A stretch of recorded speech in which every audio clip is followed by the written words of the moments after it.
that's like Devin would start that way. Oh yeah, it seems like everyone starts that way. That's how we're supposed to do it. But when you get old, you start to get kind of boring, you know? Yeah. We're going to have to go practice and then start like shooting live in a grocery store. Would start that way. Right. Oh yeah, it seems like everyone starts that way. That's how we're supposed to do it. But hey, do you hear that echo? Is your YouTube still up? Yeah. That's my problem. I'll turn that off. There we go. Sorry. Oh. Well, I got to stop like swiveling in my chair for some reason. I'm like, and also I realize I'm going to try to frame myself similar to you. Oh, you want to slide back a little? Yeah. All right. So yeah, the point here is that we're just is this just like an open chat about psychology topics? You and I always are happy to go on and pontificate and philosophize about everything. So whatever people want to talk about, we'll see if people come into the chats and provoke us with their crazy ideas. In the meantime, tell me about what you were woke up thinking about today. Man, so I had this really weird interaction. Yesterday, this guy was telling me about how he quit smoking. And it was the fact that he quit smoking was impressive because he just immediately stopped smoking after a couple of years. But the way he did it is through this whole inner talk to himself. He like for the first 10 days, he had to tell himself all kinds of things, including his mind would tell him ideas like, all right, fuck this. This lady's crazy. I'm going to the store to buy a pack of cigarettes. I'll smoke one and throw the rest away. And then he would have to talk himself down from these strange plans would come up in his head to basically support the habit and addiction of nicotine. Uh-huh. And then he would have to stop himself and then walk through the neighborhood and breathe, right? And that just stuck with me. And I woke up this morning thinking like, imagine being in someone else's head for real, like actually being in their mind. Like if you were just immediately transported and the problems of hearing that internal speak to yourself. Because if you import the whole self, you're going to import that voice too. Right, totally. And then, but imagine how unready you would be for that inner dialogue. And it could potentially be so abusive and caustic and insane that I actually think no one would be able to handle it. I think it would be like 100 times worse than smoking too much weed and freaking out. You mean just because the experience of being in someone else's stream of consciousness would be so foreign to your consciousness? Yeah, but so check it out. Imagine if we just switched bodies really quick, you and I, right? Yeah. I know that you would immediately have a panic attack because you wouldn't be able to handle how much stress I somaticize into my back. Yeah. As soon as you got my body, you would be like, "Oh my God!" And you would potentially, unless you were ready. And I'm like, okay, when you get there, it's going to be alarming. And even if I gave you the full warning, once you felt it and you realize it's not going away, this shit is real, and that's going to stay with you. You might actually just, and I think that is the most concrete experience of just like, and then you think of how many other sensations. You'd be like, oh yeah, get used to my digestive sensations. Totally. Dude, that's totally true. Let me tell you a story that I think confirms what you're saying. So Lance, who you know, is this guy. He's a therapist, but he also does all this kind of more far out, like energy healing, altered states of consciousness stuff. And what his treatment is different than most therapists is he kind of can like, with his consciousness, he can kind of like feel into your consciousness and kind of feel what awarenesses you're resisting and what awarenesses you're overly fixated on. He can kind of sometimes semi against your will open you up to experience things that you normally are closed off from experiencing. Oh, yeah. A couple times when he's done that to me, he'll like open me up to some subtle experience that I don't even quite know it's happening, but I'll like immediately like faint. because like my consciousness can't deal with whatever fairly subtle new somatic or emotional or consciousness experience he's like exposing me to. I can't deal with it, so I have to just like check out. So that's amazing, because we're not even talking about getting into a new host. Like, you're talking about just feeling something in yourself. But wait, so just a moment before we continue with this, how do we suggest to people to start adding into the chat if they should be potentially listening? I guess Right. we just got to continuously remind ourselves and people. I think so, but maybe people who know that when there's a live stream that there's a chat box right over next to the screen, and that they can just go on and sort of add in their little comments. So, all right, I'm gonna add a comment to Lance right now. But how many times have you? Well, but so the first time that you fainted when Lance did this to you, like, what did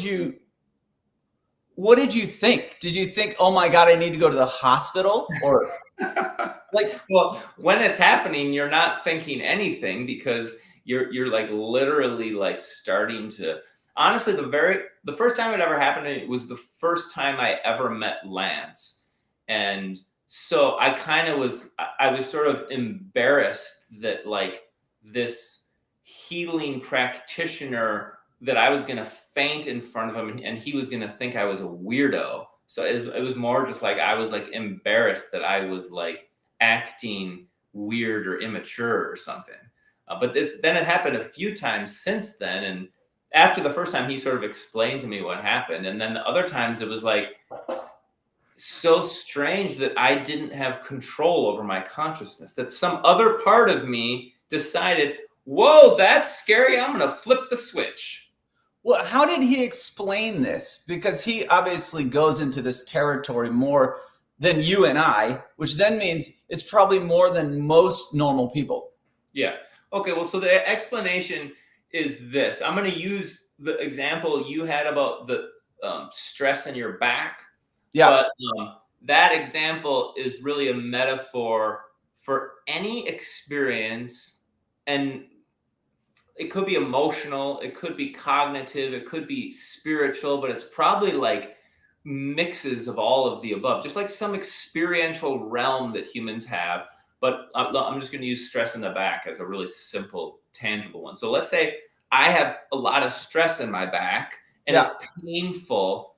And then the theory is that if it's just like too hard for me to deal with, somewhere in my consciousness, in my brain, I can turn a switch off and just not have my consciousness have to deal with that. So now I don't know. I'm not really experiencing the stress in my back anymore, because part of me can't really deal with it. It's too disturbing or something. Oh, yeah, yeah.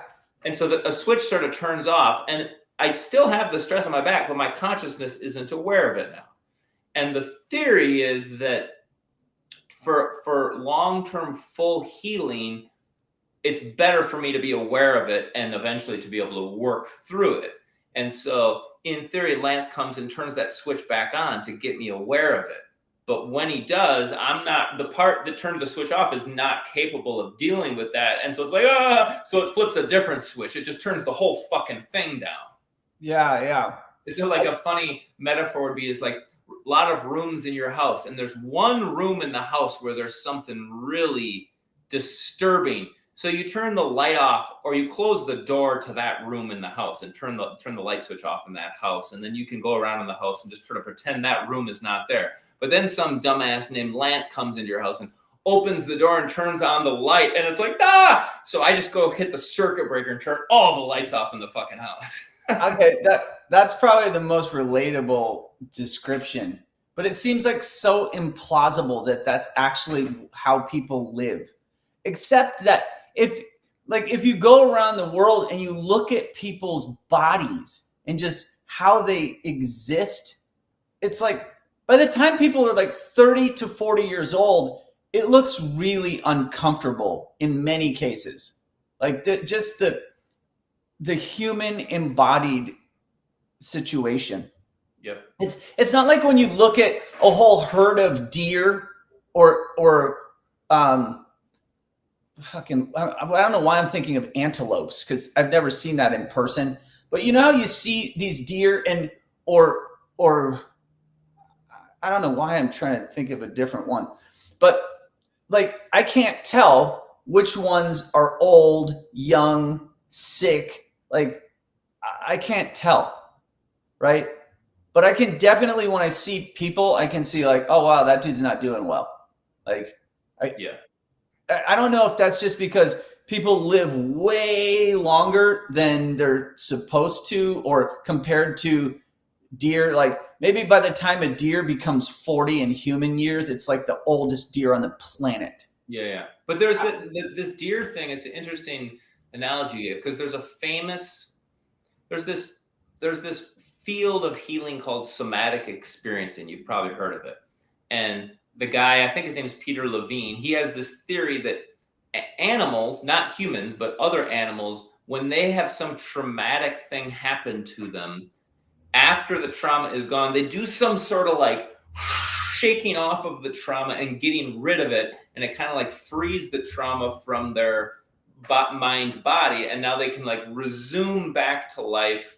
Whereas humans, we have some trauma thing and we kind of clench up and we don't do the thing. And then we kind of carry it with us. And then when we resume life, we're kind of all tensed up and messed up by that trauma. And then we go forth carrying that. And after 100 of those, we're all like, ah.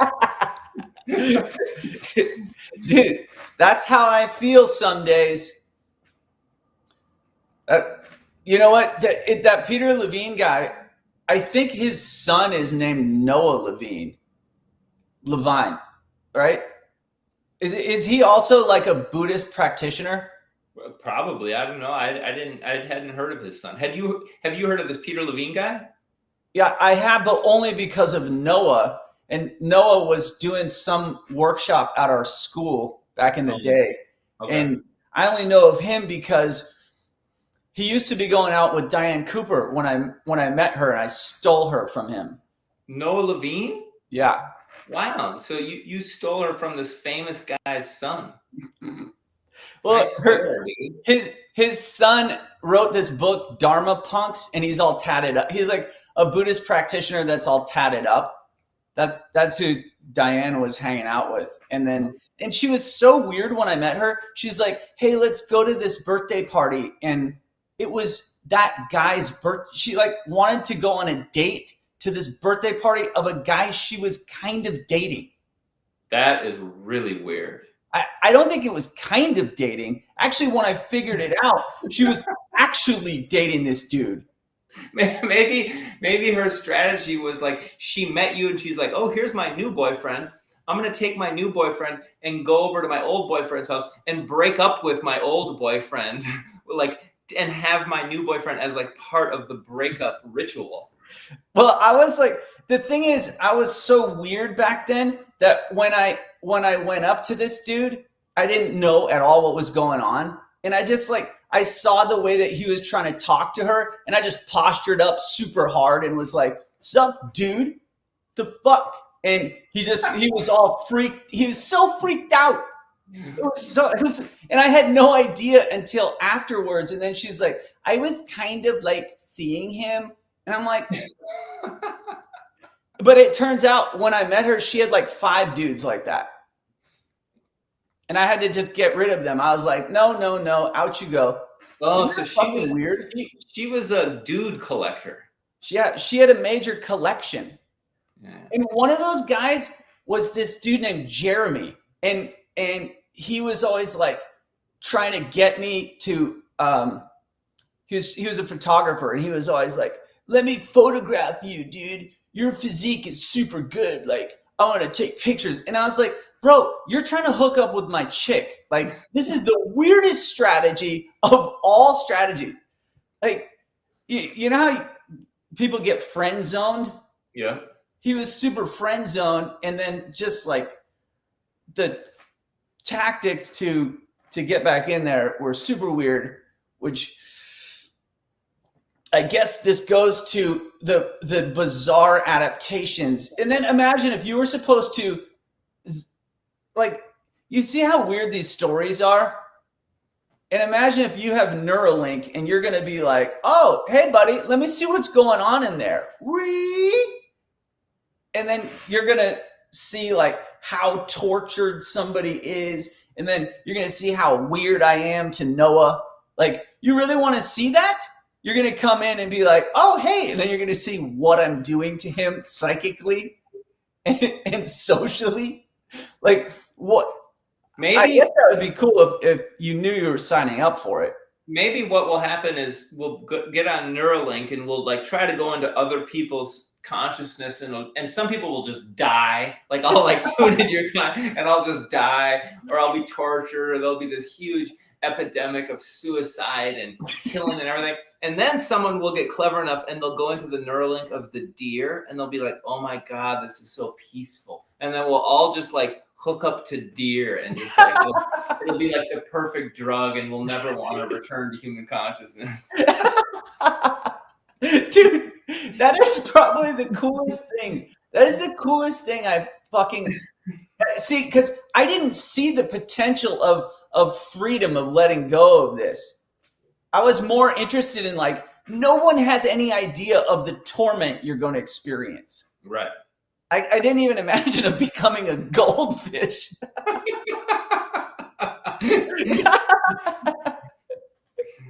Dude, that's awesome. I'm now totally in on the Neuralink experiment. I think like I'm going to torture my kid and make him become some kind of a gene splicing computer freak. Yeah, we just Neuralink is definitely going to be the salvation of humankind. We just got to figure out the Neuralink attachment for the goldfishes. Or it's kind of like a Matrix movie. There'll be like this giant fishbowl of like millions of goldfish swimming around with his like Neuralink, and we're all around him like, oh, let me get some of that goldfish vibe. Dude, that is so awesome. So you think the biggest challenge with Neuralink is not actually getting it to sync with our brain? It's the complexity of getting it in water on a fish. Like you have to get the fish to sit in something where it still swims and the water goes past it. Like in these little troughs, like trout. Yeah. Like trout trying to go up a dam. They have to just sit there. Well, and then the other challenge is like once you get the device attached into the fish's consciousness, we got to make sure that the consciousness channel is a one-way direction. Like we want to let the human go into the goldfish consciousness, but definitely not vice versa. Because if the human consciousness goes into the goldfish, it's gonna like explode immediately. Yeah. You mean because then the goldfish will suddenly experience profound neuroses? Yes. Like a self-doubting goldfish. It'll go around, oh man, I don't think I'm very good at this goldfishing. It'll go curl up in a corner of the aquarium, just like. And it'll look and it'll be like, I'm not very gold. Oh, like it's so funny how that points out the absurdities of our own endless doubts and worries that we're not good enough at this humaning. Yeah. Humanizing. I think that's a good word. I think you just coined the word that we're not good enough at humaning. Because there's the term adulting. We're not good at adulting, right? Yeah. And same thing. We're not good at. I feel like I'm not good at humaning. Not in the way that we're talking about it. But it's so funny because almost everything that we talk about in psychology is alluding to the fact that you can get better at this, right? There's the illusion that if you get better, then life will be easier and you'll somehow have access to more happiness. Yep. Like there's some equation of like, as I woke up and I thought like, why is it such a big deal? So the first person I thought of going and switching brains with was Conor McGregor. And I just thought, like, imagine how fucking impossible it would be to boom, I'm in Conor McGregor's consciousness. And I say this specifically because I don't think anyone else would break their leg and then rather than go, oh, I broke my leg, they would instantly just be like, fuck you. Like, I fucking, like, do not count this as a loss. Blah. Like, well, and one of the things he quickly went for after he broke his legs is, your wife was in my DMs. Yeah, like it would be the weirdest thing that you get severely injured and you instantly start assaulting the other person.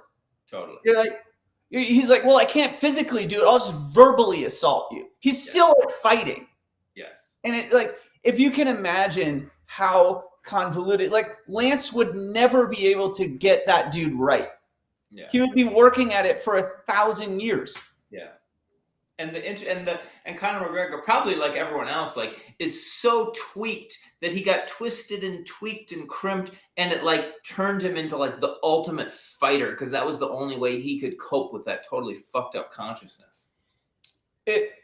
Dude, like imagine if everyone else who had that kind of similar makeup would be able to channel it through something as perfect as you could be a vicious fighter.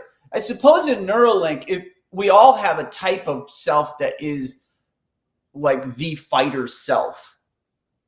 Totally. You know? And most of us don't get to actually exercise that. Most of us don't run around and attack people and then you're like, oh, I got this thing, and you walk in and there's your clear opponent. There he is, right? And he's scary as shit. And you're like, all right, fucking battle time. Like, most of us don't experience it. It would be so awesome. I mean, video games endlessly try to replicate that, where you have demons and bad guys you have to fight, and 50,000 endless drones that you just chop up. Yeah. Right. But really, you don't experience any of that. Like, oh God, I'm gonna die. I'm gonna get punched in the fucking face. Yeah, totally. And knocked out and humiliated and blah blah blah blah blah. Like, it would be. I would totally sign up for that if I could do it through Neuralink. You sign up for the ultimate death match? Yeah, I would totally do it. Especially because then when my leg breaks, I don't actually have to like have a cast and then be all even more psychically tweaked. Yeah. I would be like, well, I don't know. Like, what if after Neuralink, you join into someone's psyche and pow, you break your leg, and then you come back into your body, and then your leg is weird. Yeah, and that's what they had in the Matrix movie, I think. Remember, you're like, if you die in the Matrix, then you die in real life. Yeah, right. That's what they would say about death, but then they didn't talk about all the other weird shit that was going on. Yeah, that you and I are now pointing out. You might come back from an experience in the Matrix and then have like this tight, contracted, or you pick up some kind of a psychic parasite where you now think really weird. Yeah, for sure. That would for sure happen. Or you'd come back having like a certain specific sexual perversion, like you come back and you're like really into ladies' feet. Yeah. What happened to that? Now that we've drifted into potential. It's not called perversion anymore when you're interested in feet. What is that called? Oh yeah. It's not even fetishism, is it? No, it's a paraphilia. Paraphilia. It sounds too much like I think that's what it is. I think it's paraphilia. Oh yeah? I'm gonna look it up. We need some paraphilia people to start commenting right now. Yeah, that's it. Paraphilia, a condition characterized by abnormal sexual desires, typically involving extreme or dangerous activities. Really? Wait, what do they do that's extreme and dangerous? Oh, you mean like the choking, like the INXS guy? Oh, did he die doing that? Yeah. Well, that's what I heard back in the fucking 90s or whenever. Yeah, well, there definitely were people dying back then doing that thing. But yeah, you're right. I think the INXS guy did do it. But that, or just like general S&M stuff, you know? But I wouldn't think of S&M as dangerous at all. Like, Yeah, it just you're right. sounds like clowning compared to like actual asphyxiation. Well, you're right. I can't honestly. I don't know if I can think of another extreme or dangerous sexual activity besides the asphyxiation thing. I suppose if you got as weird. So I went to the first Lollapalooza, Yeah.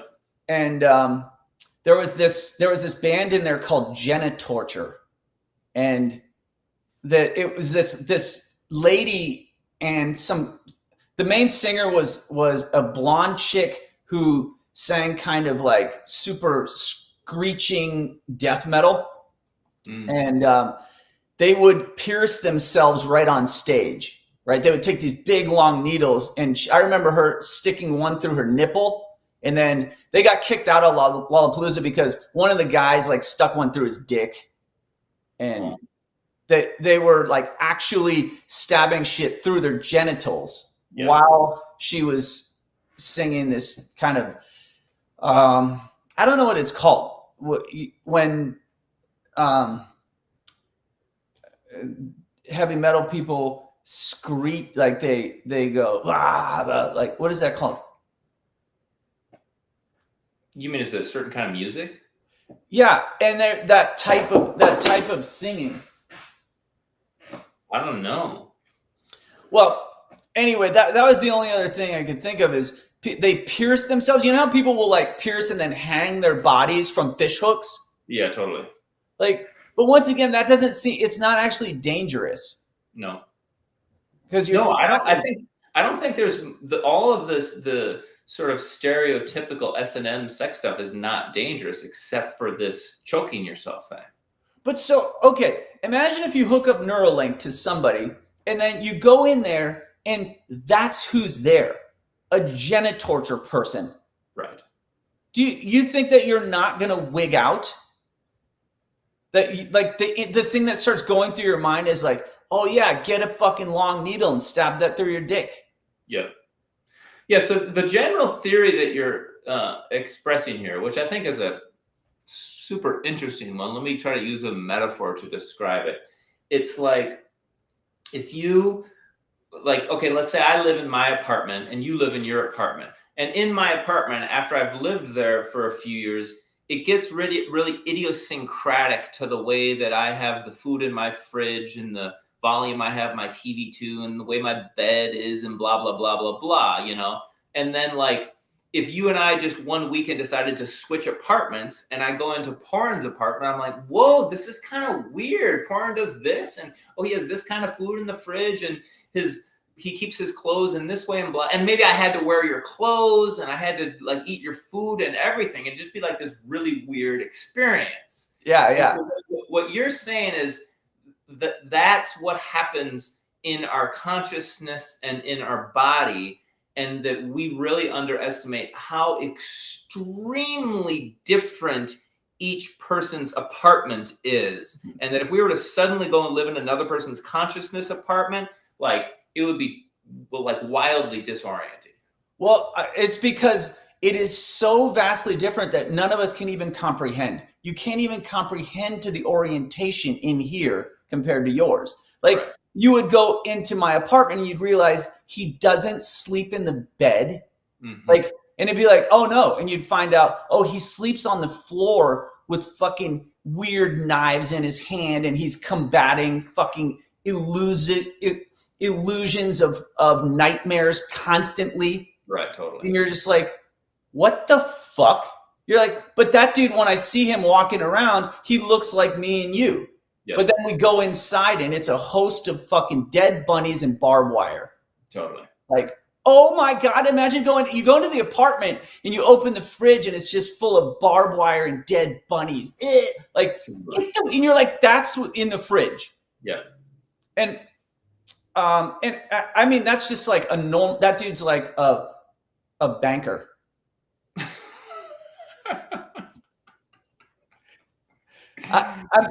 I'm serious. Like that's the inner world of this dude who works for totally right.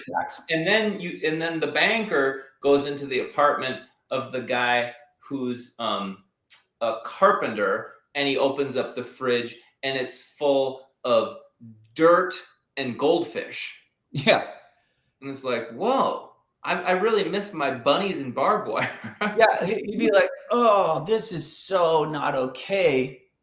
Because it would be like, but see, that would be ultimately too normal for it to. I think what would be really shocking is when you go and you'd be like, oh, you'd pay all this money to go inside the world of a serial killer, and then the serial killer's world would be completely sterile. Like it would be a perfect hospital situation, and you're like, what the fuck? I thought it was going to be crazy in here, and it's like, nope. This dude has some major orderly problems, and he's mimicked the outside world internally perfectly. Yeah. Because he's so like freaked out trying to not be caught with his disturbance.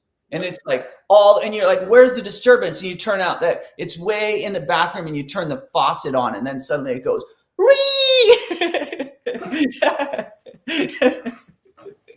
Okay, so all right, so what do we need to learn from this, or like what's the next step of this discussion? It's like different people have different consciousnesses, and this idea that via Neuralink we can step into someone else's consciousness, which, by the way, I just don't even think that's possible. But if it is, it would be dramatic. So what? So then what? Therefore what?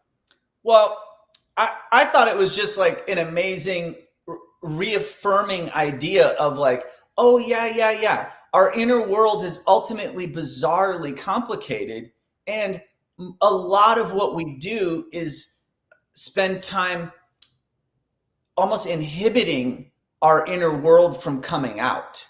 And it's like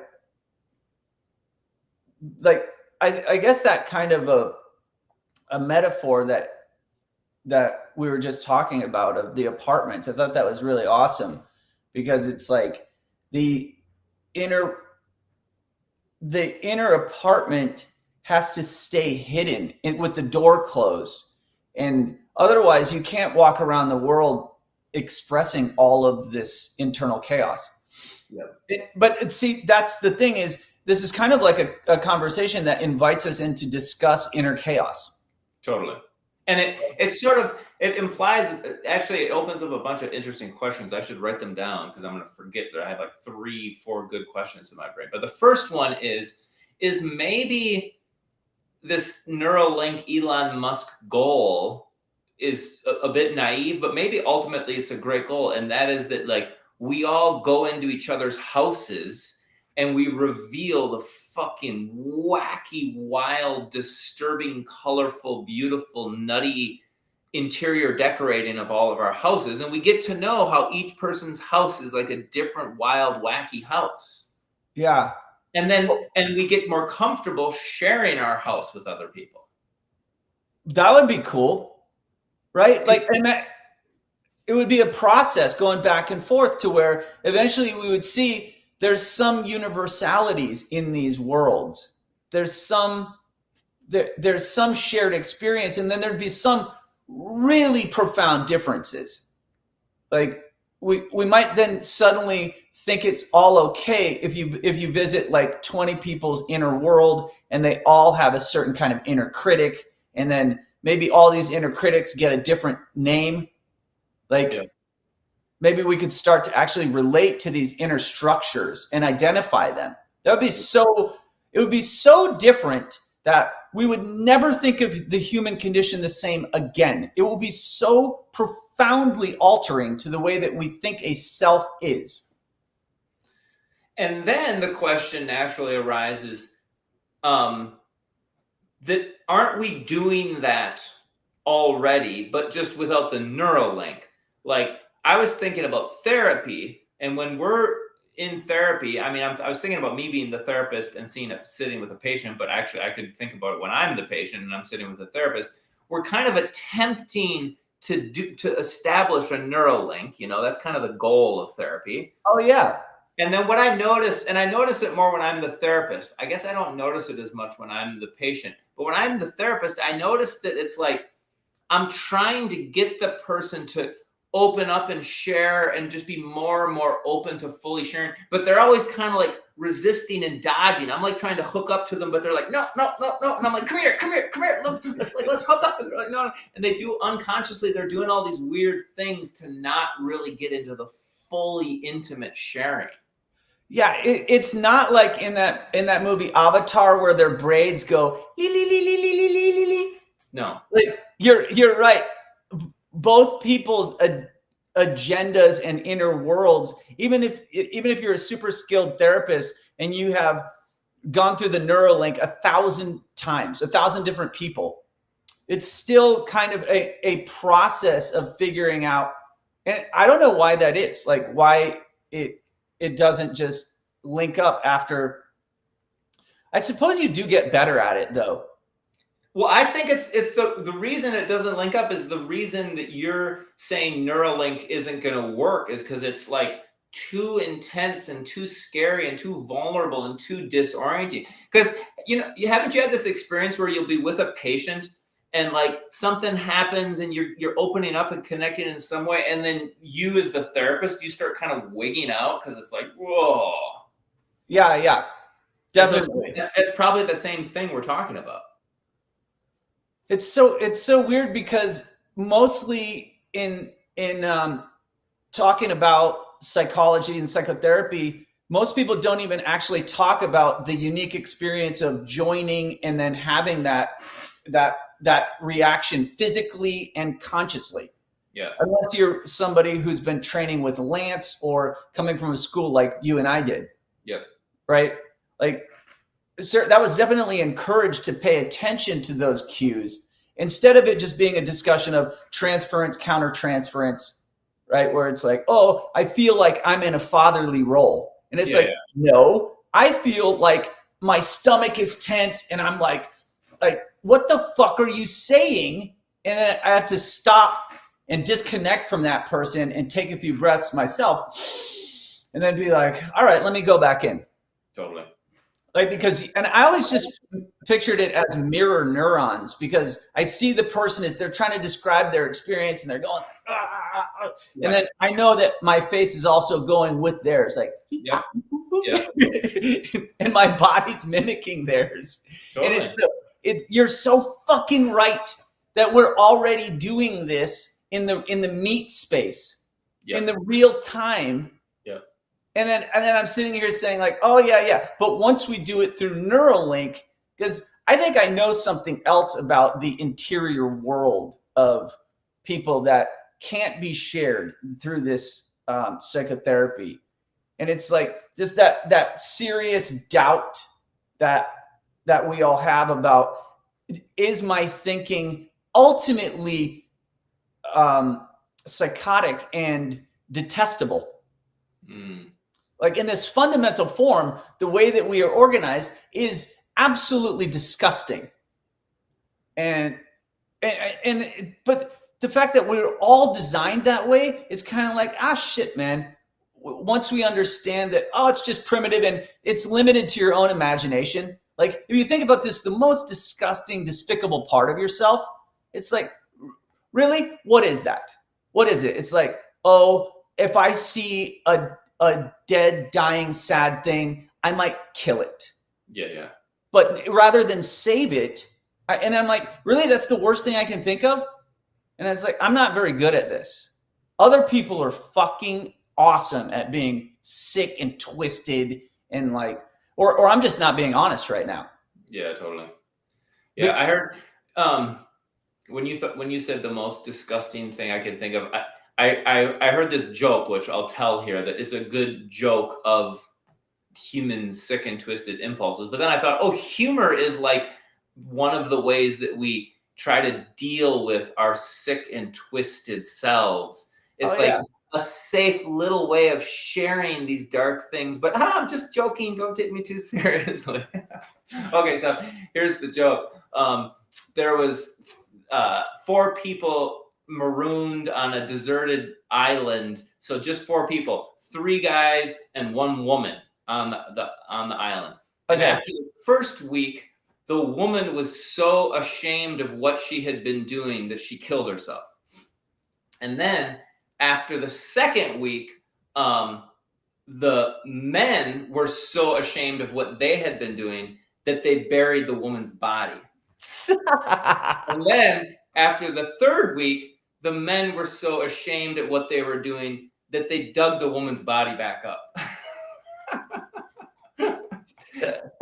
Oh, that's awesome. I like that one. It's just like humor's attempting to like reveal these primitive, dark, disturbing things, and at the same time make light of it and be like, oh, it's okay. Yeah, it's okay. A little necrophilia is not a big deal, right? Everyone. We all want to do that. It's natural. Yeah. Well, when stuck on a deserted island, just to be clear, not on a regular Saturday. No. Right. Yeah, man. Well, so where are our comments? We need to somehow tell people that next week we're going to be telling the same kind of absurd story, and we need other people's ideas. Right. We need other people to share their disturbing consciousnesses so that we have some friends on this disturbing journey. Yes. Otherwise, shit, we're just going to end up examining this and then having to chop up this video and show it to people on